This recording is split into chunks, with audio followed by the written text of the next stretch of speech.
all being said, the question becomes, will they be able to get the SEX workers to come into court and testify? And if so, what will they say? Will they also say that Cassie was a willing participant, or will they say that she was forced or coerced? Okay, they say that on the videos, there's no such proof that there was coercion, that she was threatened or forced to do anything that she didn't want to do.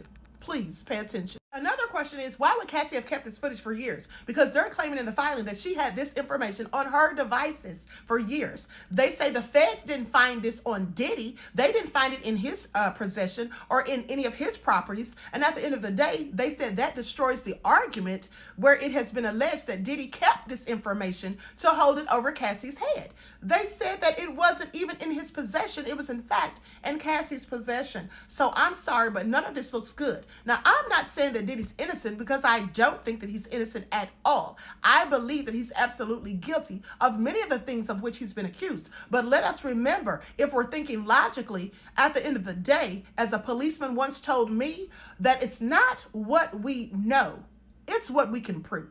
Please pay attention. And if Cassie is claiming that she was traumatized and she suffered mental anguish and all of these things from Diddy's actions, then keeping video footage in your own possession for years, something that potentially I would think would re-traumatize you, or something that would bring back bad memories and all of that, why would you keep it in your possession?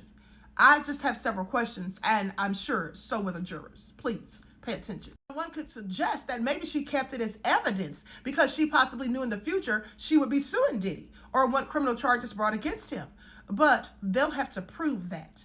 They'll have to prove that that's why she kept it. You see, the defense is going to use every bit of this information to destroy her credibility upon cross-examination. Please pay attention. Let's also not forget that months ago, the New York Post reported that one of the agents allegedly told them anonymously that they did have video footage of Diddy and others involved in freak-offs, but they could not tell whether or not it was consensual.